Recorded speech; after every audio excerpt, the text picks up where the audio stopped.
Hey, English learners. Welcome back to Talk English class, your calm place to slow down, breathe, and get a little braver with your English one small conversation at a time. And I'm James. I'm Grace. And before we get into anything today, if you're listening while you're making dinner or sitting somewhere waiting for a bus, or just needed something calm in your ears for a few minutes, thank you for letting us be part of that. It's a small thing, but it's not nothing. It really isn't. I mean that every time we say it. James, I have to know, what's on your mind today? You've got that look again. Okay, there's actually something I've never admitted on this show, or really to anyone. Oh, this sounds serious. It's a little ridiculous, honestly. For almost 2 years after I moved here, I never once said a dish name out loud in a restaurant. Wait, never? What did you do instead? I pointed, every single time, at the menu with a smile, like this one, please, never the actual name of the food. James, 2 whole years? 2 whole years, because I was terrified that if I said the word wrong, the waiter would say, "Sorry, what?" in front of everyone, and that moment felt worse to me than just not speaking at all. Oh, I understand that fear more than you'd think. There's actually one word I still can't say right, even now. Wait, which word? I'll tell you later. Let's get there slowly. You always do this to me. I learned from the best. Fair enough. So, today we're talking about something so many of us have quietly struggled with: how to actually order food at a restaurant. Not perfectly, just confidently enough to say the words instead of just pointing. I think I need this one more than almost any other topic we've done. I think a lot of people do. This is an A2 to A1 episode, so if a word or a sentence moves a little fast, that's completely fine. You don't need to catch every single word. Just stay with us and listen for the feeling underneath it. I really do appreciate hearing that every time. So here's where we're headed today. First, we'll sit inside that restaurant fear for a bit. The freeze, the pointing, the fear of being misheard. Then some real stories, yours and mine, including an order that went completely wrong for me once. Then, slowly, some simple, natural phrases you can actually use next time you order. A quiet moment near the end just for you, and a small challenge for your week. The roadmap always makes me feel a little calmer. That's exactly what it's there for. And before we go further, I want to ask you something real. Not, what did you order last? I mean it specifically. Is there a food word you avoid saying out loud because you're scared of getting it wrong? Write it below, even just the word itself. We read every comment. And if this show feels like your kind of place, staying subscribed means we're here waiting for your next hard moment too. Now I really want to know about your order that went wrong. Patience, James. You never let me have this one, do you? So tell me honestly, when's the last time you actually ordered food using your voice, not pointing, actually speaking? Honestly, more recently than before, but it's still not automatic. There's always this tiny pause first where I check the word in my head one more time. A little rehearsal right before you speak. Exactly, like a quiet practice run happening just before the real thing. I think almost everyone does some version of that, even people speaking their first language, honestly. Really? Even you? Even me sometimes, especially with certain restaurant words. There's something about ordering food specifically that feels more exposed than other conversations. Exposed how? Because you're speaking one word or a short phrase out loud to a stranger who's standing right there, waiting, listening closely. There's no room to hide inside a longer sentence. That's exactly it. One word completely alone with nothing to hide behind. And if that one word comes out wrong, it feels like the whole moment is about the mistake, not the food at all. Yes, exactly that. The mistake becomes the whole interaction, in my head at least. I think this is such a specific, common fear, and it rarely gets talked about directly, even though almost every English learner has lived through some version of it. I've genuinely never heard anyone else admit to the pointing thing before today. I'd guess a lot of people are nodding along right now, honestly. I hope so. It would make me feel a little less alone in it. Let's actually go there today. Let's sit inside that restaurant freeze for a bit, honestly, before we jump to any solutions. Okay, let me try to explain the whole thing properly, what actually happens in my head. Please, take your time. So I walk in, I sit down, I look at the menu, and honestly, reading it is fine. I understand the words mostly. So it's not a reading problem. No, not at all. The problem starts when the waiter actually comes to the table, and I know I have to say something out loud in real time, with no time to prepare properly. The live, unplanned part. Exactly that. In my head, I have maybe 2 seconds to decide, is this word too risky to say? Should I choose a different dish just because I know how to pronounce that one better? Wait, you actually choose your meal based on pronunciation difficulty? More times than I'd like to admit, honestly. I've picked the safe word over the food I actually wanted purely because I was scared of saying the harder word wrong. That's such a huge thing to just admit so casually. Choosing your meal around your fear, not your appetite. When you say it like that, it sounds almost sad. It's not sad, exactly. I think it's just incredibly human, and incredibly common, probably, for more people than either of us realizes. I really hope so, honestly. And then what happens, in the actual moment, if you do decide to speak? My heart speeds up a little, my mouth suddenly feels dry, and I say the word, but too quietly or too fast, almost like I'm trying to get it over with before anyone can react. Rushing through it, hoping nobody notices the fear underneath. Exactly. And if the waiter pauses, even just for a second, to process what I said, my whole body just tightens. That pause feels like judgment, even if it's really nothing. It really does feel like judgment in that moment, even though logically I know it's probably just a normal pause. I think this happens because ordering food combines two hard things at once: speaking a specific, sometimes unfamiliar word, and doing it in front of someone who's actively listening and about to respond immediately. 2 hard things stacked directly on top of each other.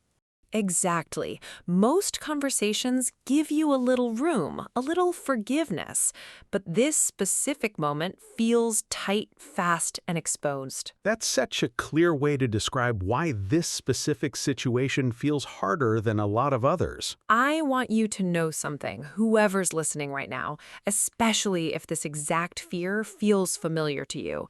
This isn't a small, silly fear. It's genuinely one of the most common fears among English learners, precisely because of how exposed the moment feels. A whole room of people quietly pointing at menus just like me. Exactly that image, honestly. You are not alone in this, even if it feels incredibly personal and isolating in the actual moment. It does help, hearing that, honestly. And I think the longer someone avoids speaking these words, the bigger and scarier the whole idea becomes over time. That matches my experience completely.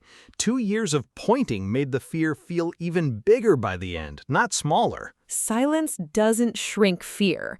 It usually just lets it grow, quietly, in the background. I'd never thought about it exactly that way before. Okay, so let me finally tell you about the order that went completely wrong. I've been waiting for this the whole episode. A few years ago, early on, I was at a restaurant with some new coworkers. I wanted to seem confident, so I decided this time I'm going to order quickly, smoothly, no hesitation. Confidence energy. I respect it. It backfired a little. I rushed through the sentence so fast, trying to sound natural, that I accidentally asked for the wrong thing completely.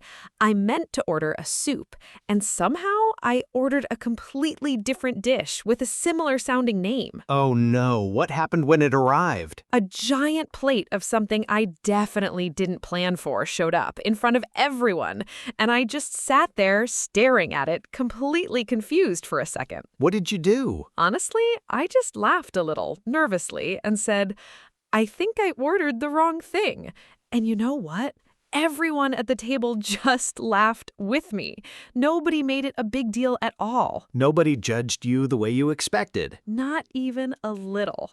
One coworker even said, honestly, that dish looks better than mine. Want to trade? And that was it. The whole moment passed completely fine. That's so different from how it plays out in your head beforehand, isn't it? Completely different. In my head, before it happened, a mistake like that felt like it would be a disaster. In real life, it lasted maybe 10 seconds, and then everyone moved on immediately. 10 seconds. That's it? That's genuinely it.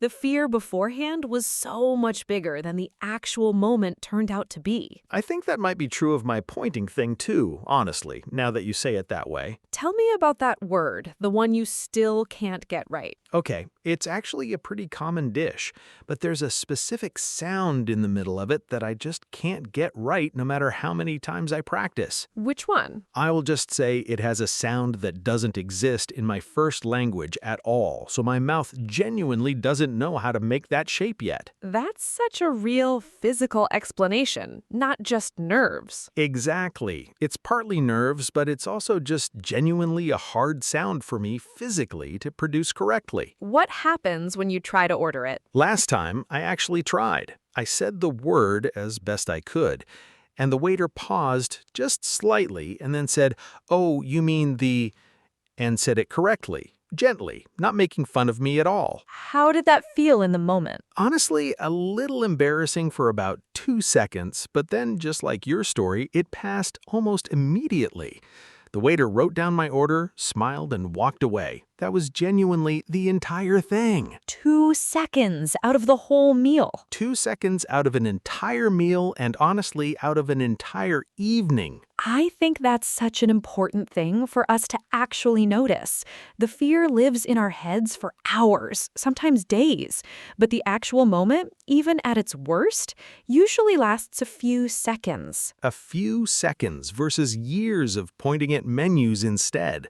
That's such an unfair trade when I think about it that way. It really is unfair, and I think naming that gap out loud, like we just did, actually helps shrink the fear a little. I think it already has, honestly, just from telling you this story. Okay, let's build you some real practical tools then. Simple phrases that make ordering feel less like a performance and more like a normal conversation. I think I genuinely need this part today. The first one, and honestly my favorite, is just, I'll have the, followed by pointing at the menu if you need to, while still saying a few words out loud. Wait, pointing is allowed? Pointing is completely allowed. The goal isn't to eliminate pointing forever, it's just to add a little voice alongside it. So it's not silence plus pointing, it's a few words plus pointing. That actually takes so much pressure off hearing it that way. It should. I'll have this one, please, while pointing is still real, confident communication. Nobody expects you to say every single word perfectly every time. I think I've been putting way more pressure on myself than necessary this whole time. I think a lot of us do, honestly. There's also a really useful phrase for when you're not confident about a specific word. How do you say this while pointing at the menu? Oh, that turns the moment into a question, not a performance. Exactly. It invites the waiter to help you instead of you trying to guess correctly and hoping you're right. That completely changes the dynamic of the whole moment. It really does. There's also, sorry, could you say that again? For when you don't understand something they ask you back. I actually use that one already now that you mention it. It feels natural. See? You already have more tools than you probably give yourself credit for. What about after a mistake happens, like your soup story? For that, I really like, oh, I think I made a mistake. Sorry about that. Simple, honest, no big drama attached to it. That's basically exactly what you said in your story, actually. It is, and it worked completely fine, remember? 10 seconds and everyone moved on. Exactly. And here's something important, James, connected to both our stories today. You don't need perfect pronunciation to order food successfully. Even if a word comes out a little wrong, waiters hear mispronounced words constantly from all kinds of customers, not just English learners. Wait, really? Even from people who speak English as their first language? Constantly, honestly. Menu words are often unusual, foreign, or just genuinely hard to pronounce for almost everyone. You're really not as alone in this as it feels. That actually makes me feel so much better about that one difficult word. It should. And once you say a food word out loud, even imperfectly, even a few times, something shifts. It stops feeling like a huge, risky performance and starts feeling like just ordering food. Just ordering food. I like how ordinary that sounds. That's exactly the goal, honestly. Not perfect, just ordinary. I think if I had to choose one phrase right now for my next time ordering that difficult word, I'd choose, "How do you say this?" while pointing. Say that out loud just for yourself once. How do you say this? How does that feel, saying it? Lighter, actually. Like I'm allowed to ask instead of needing to already know everything perfectly. That's exactly the permission this whole topic is really about, James. Let's slow down now. A quiet moment, just for you. I always look forward to this part. Think quietly about a food word you've been avoiding. Maybe it's a dish name. Maybe it's just one difficult sound inside a word. There's no wrong answer here. None at all. Now, quietly, choose one phrase from today that might help you next time. I'll have the... How do you say this? Sorry, could you say that again? Or, oh, I think I made a mistake. Sorry about that. Notice which one feels the most comfortable, not just the most correct. Mine keeps landing on, "How do you say this?" I think that one genuinely fits how I want to approach this now. That phrase really does turn fear into curiosity, doesn't it? It really does. I never thought of it that way until just now. Now, imagine yourself at a restaurant, sometime soon. Picture the menu. Picture the word you've been avoiding. I'm picturing it now. Imagine saying your phrase out loud, even imperfectly, not performing, just trying. That imagined moment actually felt less scary than I expected it to, honestly. That's such a good sign, James. I think today actually shrank it a little, that fear. A little is genuinely enough to start with. One last thing. Let your phrase sit there ready for the next time you're standing in front of a menu. Mine is ready now. Finally, actually ready. So here's a small challenge. Gentle, as always. I appreciate that it's always gentle every time. This week, next time you're ordering food anywhere, try saying at least a few words out loud, even alongside pointing if you need to. Just a little voice, not silence. Even if it's not the difficult word yet? Even then, start small. I'll have the "this, please" counts completely. I think I'm actually going to try the difficult word itself, honestly, using "how do you say this" first, so the waiter helps me get there. That's such a brave, smart plan, James. It feels a little scary and a little exciting both at once. That combination keeps showing up for us, doesn't it? It really does, every single episode lately. What about my challenge this time? I think I want to actually thank that coworker properly, the one who offered to trade dishes that day. I never really told her how much that small moment meant to me. I really hope you do that. Me too, honestly. And for everyone listening, what's the food word you've been avoiding? Tell us below, even just the word itself. We genuinely want to know and maybe even help with it. We read every single comment. And if this topic felt smaller than our usual emotional ones but still made you feel something, that's completely okay too. Small, everyday fears matter just as much as the big ones. Small, everyday fears. That's such a good way to describe today. It really is. James, before we finish, did you expect walking into today that you'd finally admit the pointing thing out loud on the show? Honestly, no. I thought we'd just learn a few restaurant phrases. See, this is exactly why I love making this show. It's never really just about the restaurant phrases. It's about the 2 years of silent pointing finally getting some words attached to it. Exactly that. And giving that fear a little less power just by naming it out loud, together. I feel a little braver than I did an hour ago, honestly, just from admitting that story, even here, even just to you. That's real quiet progress, James. Little by little, again. Little by little. That's really all this ever is. Maybe there's a word you've been avoiding too, listening right now. Maybe you've pointed at a menu more times than you can count. That's okay. That's human. That's most of us, honestly. Next time, just try a few words alongside the pointing. Just a little voice. It doesn't need to be perfect. It just needs to be a little braver than last time. One small word at a time. One small word at a time. And we'll be right here, next episode, ready to sit with you a little longer. Ordering with a little more voice every time we try. I really like that. A little more voice every time.